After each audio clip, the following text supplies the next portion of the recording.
Hey all, Noons here. Welcome back to Noons Airborne RC. So we have our AF model MiG-17 and we're going to be going over our setup and our proven CG. And later on, there'll be another video posted of its flight.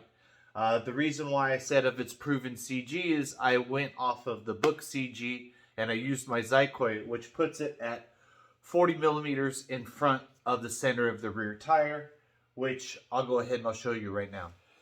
So the book CG will place the CG right on the front part where this plastic meets the foam right underneath. So right where this gear door ends in the back.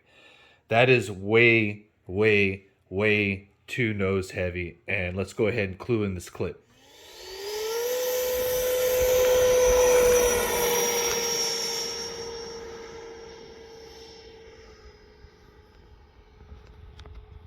Elevator stick.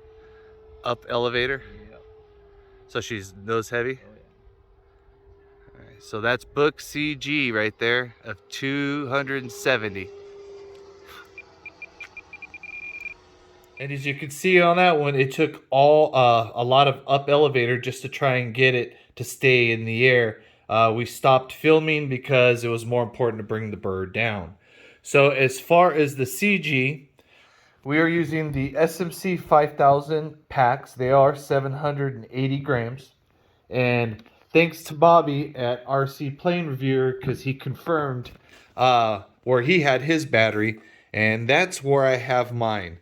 So basically, Bobby has his to the back of the servo plate right here, and I'm about 1/4 of an inch back. So anywhere around there, if you have a battery about a 780 grams, that's where you're going to have it. If you have a lighter 5000 pack, the more farther forward you're going to go.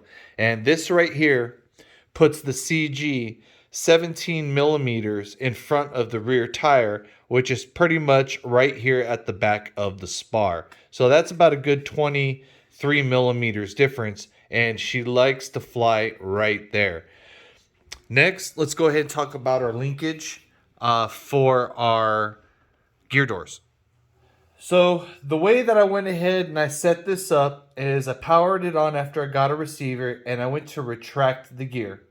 After the gear came down, before these doors came up, the servo likes to get at about 90 degrees right there. And then I unplugged it.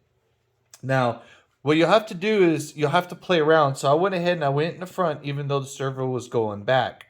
I had this at 90 degrees. Then I hooked everything up and I retracted the gear. But when I went ahead and I did that, this door did not sit flush up against the wing. It was a little bit down this way. So that was a trial and error. What I had to do is disconnect this and keep on tightening it until it closed up against the bottom of the wing. And then when I retracted the gear was perfect. The door would come down. The gear would go ahead and miss the door, and we were perfect. So it's something that you're just not going to go ahead and link up and get going. You are going to have to play with this part to go ahead and get it to line up. Now let's move over to throws. So this is the back elevator, and basically what I did is I'm at the second from the furthest hole. So not the very last hole in the horn, but the one on the inside, the second one. And right there, on factory, it gives me the amount of throw plus 2 millimeters on the elevator. The flight that you'll see coming up, like I said, on the maiden, was just way too nose heavy, and I didn't have enough rudder, elevator authority. But now when the CG is proper, there is more than enough. So second outermost hole, and you'll be golden. All right, rudder, same thing. Center out the rudder. The second most from the outer hole. So the second one in gives you the proper amount of throw. No problems. That's where you go ahead and you link it up. I know in the manual it doesn't go ahead and call out the holes. That's the reason why I'm here to help you out, so you're not having to guess and take it apart and put it back together like I was doing. So second for the most outer hole on the rudder. As far as the flaps, y'all, outermost hole, I believe it's negative 100 is all the way out, and that's for your flaps to be out. And positive 100, it's too far in for the control horn. So my starting point for my flap is positive 26, and then I go down to about -70.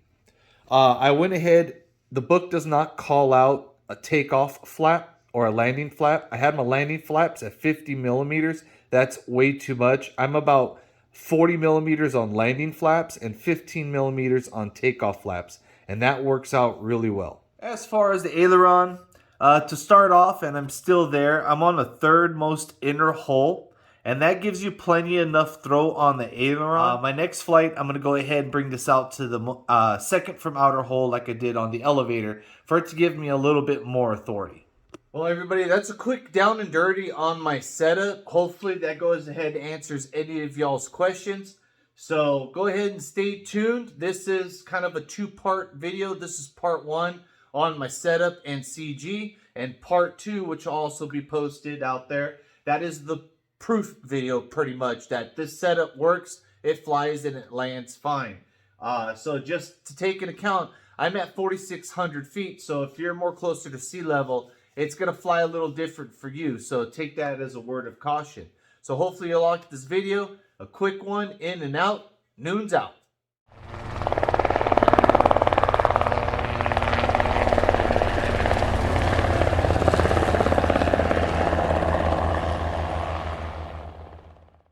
Get some!